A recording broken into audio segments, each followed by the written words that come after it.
once again, I'd like to welcome everybody back again for another episode of the Buffalo History Channel. Thank you for all of your continued support. It is greatly appreciated. This show here tonight is going to be a very special one. A story I hadn't thought to do, but this was recommended to me by Sister Gail Wells, and when she suggested this story, I said to myself, you know what? That's a good idea to talk about this particular story. Now, I'm happy to be joined with this gentleman right here, Mr. Sam Smith. Now, for those of you that have been watching my videos through the years, this gentleman ought to look familiar to you all. Because if you remember, you do remember this gentleman from the video of the Buffalo Street Gangs and the New Visions Unlimited. When I had that on my original YouTube channel, that video had to have had about what, 40 to 50,000 views on YouTube. So that's one of the most popular, most watched videos over the years that I've ever posted on the internet was the Buffalo Street Gangs and the New Visions Unlimited. That video can still be seen on the Buffalo History Channel to this day. It's right there. So anytime you want to take a look at it, you got Sam Smith telling the story. But Sam is here to tell a different story because there was something else that he was involved in. Him and two other brothers that he rolled with back in the day. He was into the party promotings. He was one of the party promoters, one of the godfathers of party promotion in Buffalo, along with Samuel Smith, along with two other gentlemen by the name of Lamont Burley and Moses Johnson. Okay. Lamont, Sam, and Moses were their names. LSM, right, Sam? That's right. All right. Well, let me formally welcome you. That's what we're here to talk about. Doug. I'm glad to be here. And let me welcome you to the Buffalo History Channel. And so, Sam, let's good to start from the beginning. How did LSM come about? Well, Doug, we started actually by doing house parties. You know, we used to have, back during the day, you could have a house party and it was the thing to do, you know, folks partied at their homes. And Moses, myself, and Lamont, we were always, when we first met, it would just click. We were buddies, we were friends. I mean, genuine friends. You know what I mean? Yeah. And so we all, you know, hung out together, and we all had you know, we always wanted the best for our friends and what we wanted to do. We had you know, folks don't know it, but we had a modeling club. Really? We used to go on the road doing shows. Okay, we started doing shows. We went to New York to do a show. I never forget it. And we had a professional clothing designer with us, Ida Hyler. She's from the Buffalo area. Okay. And I want to say to Ida, if she's listening, that you have my condolences. She lost her sister this weekend, Betty Hyler, who was one of the models for us. And we used to go, we did our plays, if you will, with a little different twist. So we used to do skits from the different music we heard. We would do, say, for example, Isaac Hayes, you know, the time that the song that he was talking about, he lost his woman by the time he gets to Phoenix, right, like that. Right, well, we did a whole show, fashion show around that scene, and Lamont was the guy that's looking for his woman. I was the guy that had her. And we had a professional commentator. She had to also describe the clothing we wear because we all had our own personal secrets as well.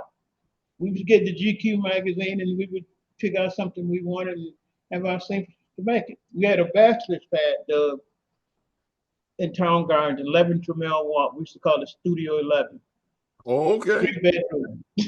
In Town That's where we Gardens. started, in Town Gardens. When it was Okay. first built, before the grass got planted there, we had a pad there. We had a house there.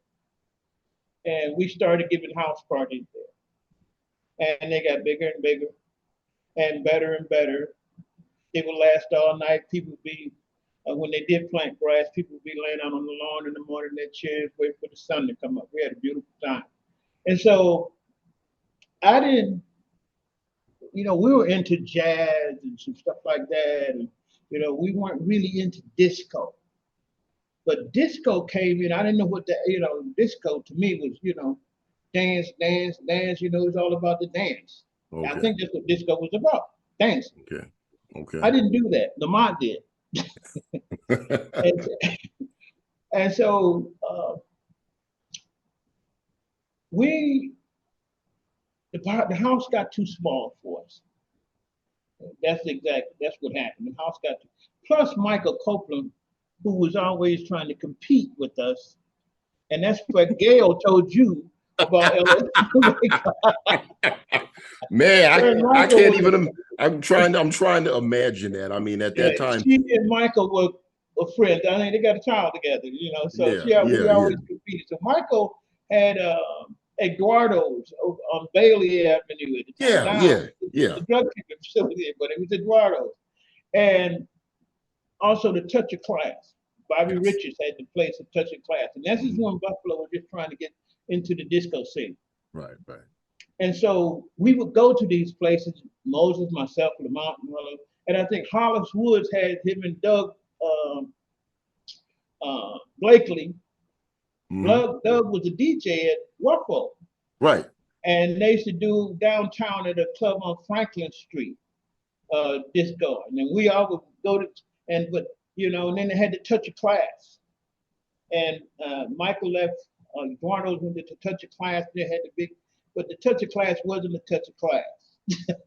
So we wanted to. I know. I remember what they also called it. Right. So we wanted to elevate ourselves above all that, because we always did gay parties. Every Sunday we would all get together and put on our best clothes and invite our best girl over, and we would have formal dinners at the house. One of us would cook. I would do, my salmon stuff and all of the best. We would sit there. We would have champagne. We would, crystal and all that stuff. So we would always treat ourselves to the best. We always tried to do that. So we certainly was going to have the best disco. So the idea came. I went to the Vermilion Room, talked to Tunis, Godfathers. And Tunis said, "Oh, no. But Tunis like money." Okay. And so we were friends because we used to go to the skate land and all of this stuff. So I sit down, myself, Moses, and Lamont, we sit there, we talk with Tunis and talk. Let's go into business. Let's do something together. Let's try something. 1976. This was like in September, October. During those months is when we started. We were trying to get the sound system together. We had our home sound system, which was totally insufficient. We didn't know that if you turn it up loud enough, play it long enough, that the power would go off. So we'd be in the middle of trying to get it going, and then the power would go right off. Now we were stuck.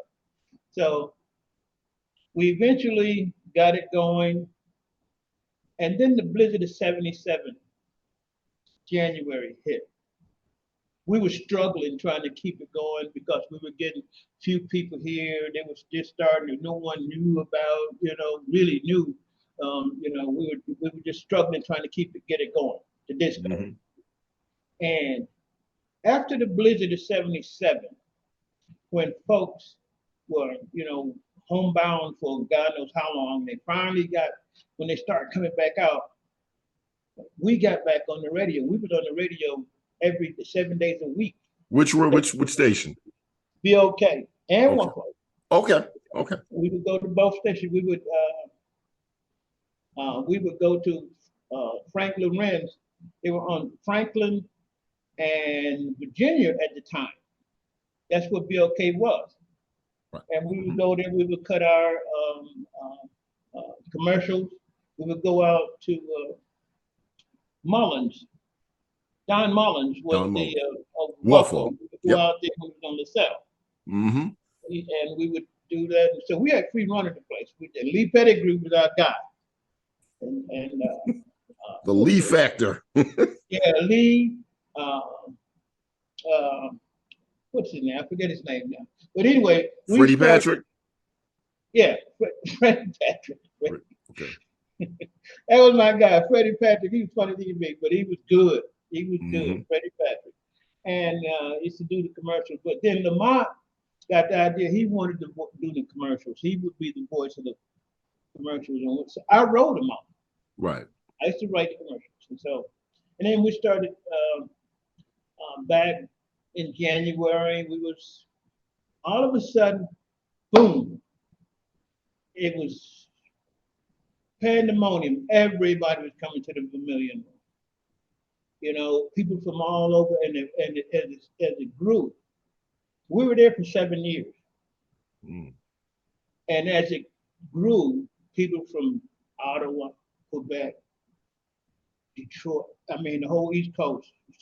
And so we should do fashion shows. We're still doing that. We did a few there. We used to have live entertainment there. But the idea of LSM grew out of a friendship. Mm. Because all of us were different mindsets, we had different mindsets, but we would, one thing that we all agreed to, that we would debate. We never argued about what we were going to do. At the end of the day, we'd come to an agreement and do what what we what we all knew was the right thing to do. We never tried to compete with someone else. Right. But they tried to compete with what we were doing. And what they didn't understand about it, Doug, is that we took our house party from our house and took it to the Vermilion Room and let people do what they do. Right. Party. And that was the secret behind it. Everybody said, well, you do this, and how y'all guys do this? And we didn't do that. The people did. And the one thing, or the few things you had to make sure that you had, you had a class. It had to be done in a classy way. It has to be safe. Right. No cussing somebody else. The guys couldn't come up there and call women. Now we used to tell the guys, I said, when the woman comes through that door, she's not your woman. She's ours. For these hours, she's ours. You can't mistreat women in our place and not let us know. And you can't win a fight. There's no point you trying to win a fight up there, because we had that covered. It was going to happen. Wasn't going to happen. Right. So you had that area covered. Right? Because people that the so-called pimps used to come up there, and they I don't care who you are. You can't do it here, bro. You know what I mean? We got a front door. We got a back door. Mm-hmm. Okay, you don't want to go out the back door. Okay, so and we had to do that a couple of times, but it worked. The word got around, and people come up there. We had a great time, man. Yeah. Remember the Beautiful Way restaurant? Do you remember that? Everett, what's Everett was his name? It was a Muslim brother. He had a restaurant right on Utica Main Street called the Beautiful Way Restaurant. Sounds familiar. It does sound familiar. It was he and his wife. I mean, back that time, I was a little young back then. He had a restaurant, Beautiful Way Restaurant. He used to have really great food. He used to do catering for us. And so did the Kensington Place. I remember the Kensington Place, yeah. Kensington Place, they used to come up, and we would, on Sundays up to the Vermilion Room, we used to have those dinners where we had everything. Crystal, we didn't have plastic plates and stuff like that. China, we had, those 4-course meals, and we would give that away. So we did a lot of promotion because we did a lot of, stuff, and it was work involved in it, but it was enjoyable work. So yeah, we did. I'm looking back on it now, thinking back about some of the stuff that we used to do. We used to go to Cape Cod maybe once or twice a month just to get away. Hmm. We'd take a mobile home that slept 12. And we would hold a contest during the course of the month. The bikini contest winner and run up when we went a free trip. The wet t-shirt contest winner and winner. The prettiest girl and the run up would all win all expense paid to Cape Cod. Okay. And they would go, and the guys used to be, man, my lady won a trip to Cape Cod, and I said, I know. And we used to take the mobile home. We had a mobile home that was off the chain, man. We'd Right. park it out front on Sunday nights when we get ready to go, because we left Sunday right after the room closed. We'd go out and get in the mobile home. We'd take off. And those guys would say, my girl's going to be leaving tonight. I said, yeah, I know. We leaving too. He said, you going? Oh, yeah, I'm going to take your girl. Oh, no, you are taking my girl. Y'all was some Oh, wildcats back in the day, man. and they would say, I'll meet you at the first toll gate. I swear, I can't make this up. Yeah, I guess I'm sure you can. We used to have a good time, man. We used to go to Thousand Islands, Alexandria Bay. Right. And we used to go out, we used to camp out. We used to take a chef, and Trudis had his two sons, Trudis and David, and babysitter. He couldn't do what we did because we had to entertain the winners of these contests. Right. Myself, Lamont, and Moses. Yeah, you entertain them all. That's one way of putting it. We did what we did. We had a good time. Absolutely. Yeah. I can remember.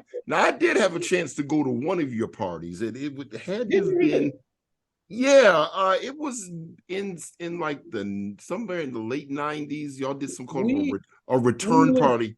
It was up at the Vermilion Room. It was at the room. They didn't call it the Vermilion Room at the time. It was called the Room. Wall Street. Right.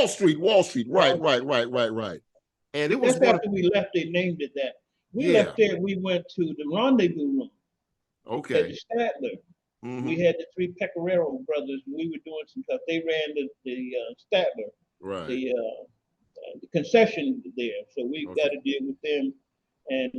And the Rendezvous Room is to go in and you go down in there. Right. And it was beautiful. But when we left there, then we went to the convention center. Okay. And what stopped all of the partying for not just for us, but for everybody else, was the 22 caliber killer killing black people. When people start staying home and not going out like that, and that just kind of did it. And I had got tired. I have gotten tired, man. I wanted my life back because what folks didn't see, they had to be planning, and we should do picnics. We should go up to Chestnut Ridge and do picnics on the holidays. The commissioner's cabin, commissioner of Erie County Park. Heard about that? Yeah. Have a cabin that they use, and so we used to go up there. We used to do that, and we used to haul the equipment back and forth. By the time you get home and get everything all set, I'm tired and wore out.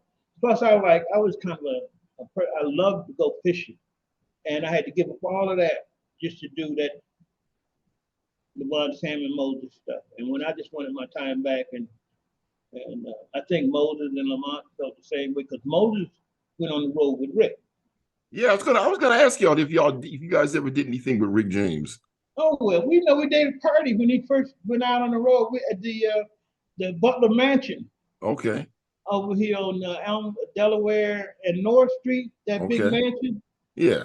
We got that mansion. We did a party for Rick in that mansion. We had guards in the gate, and the people who was over the mansion, the conservatory of the mansion, they were so concerned. Oh, these black people, these young black people in this, and And they had this when we told them it was a party, we presented ourselves well.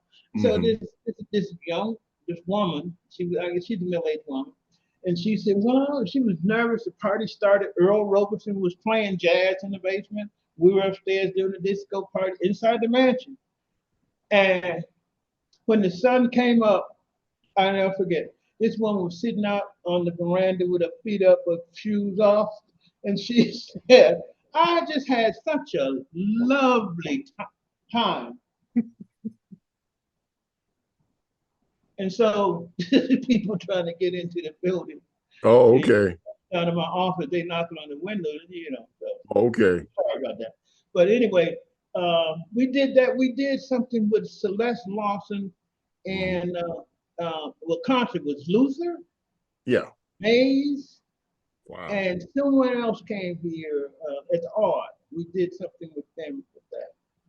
Okay. And, well, Mays and Luther is enough right there.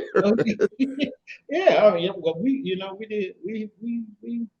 were promoting a few stuff, and we did fashion shows. Like I said, in New York, we did fashion shows that were familiar.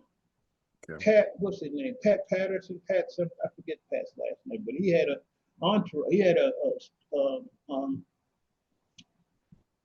a modeling group that they traveled and came to Buffalo, and they did that. I remember we did some stuff with the colored girls who contemplated suicide. Enzataki Shangi. Yeah, they all came to the Shaka Khan. All of you be surprised who came up there. It was a who's Eddie Murphy used to come up there and stand just like this. He didn't drink. He was with Rick. Was his brother with him? Was Charlie there? You're talking about. I'm starting to get Dave Chappelle memories. I know it, but Eddie, he was standing there. Tina Marie, she was about that's all, and she was. We used to go out to Rick's place, and I had my own key to Rick's place. Oh, did you now? Yeah. Okay. Okay. Moses was his bodyguard. Moses was right. So yep. We all, go out there with the swimming pool, we party. Mm-hmm. Lord have mercy. Lord have mercy. Okay. Lord have mercy. You got a key to the spot. I don't know. Yeah. We had a great time back then. Moses passed.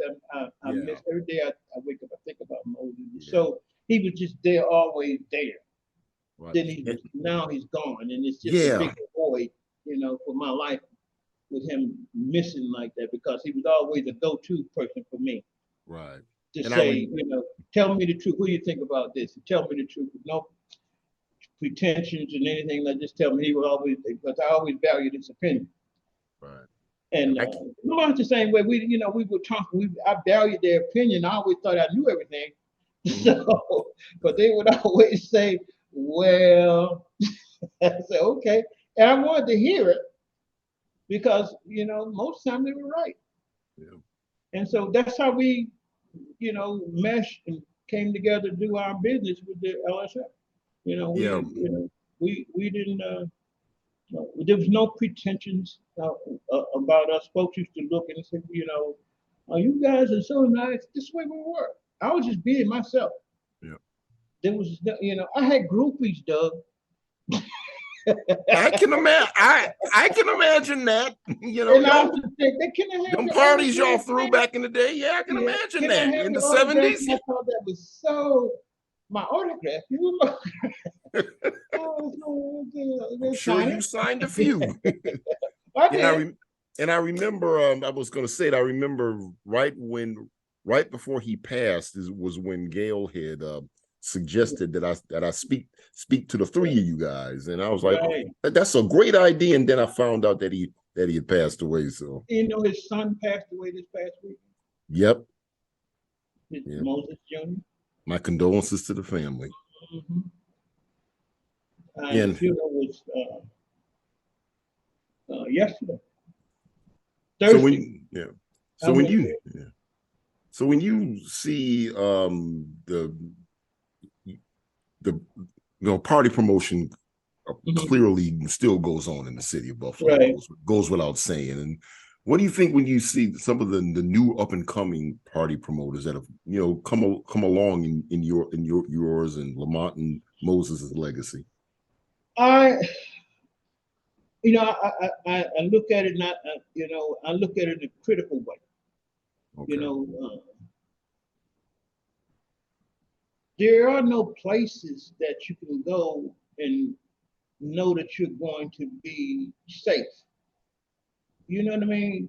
One of the things that I think made it easy for us to do it is people knew that they were going to come to a place and there was not going to be a lot of drama. You know what I mean? Today you can't say that.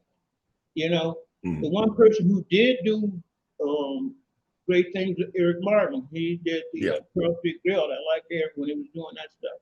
absolutely. And but other than that, I really don't go out. I have not had a drink in 30 years. I don't smoke, don't do any of the other stuff.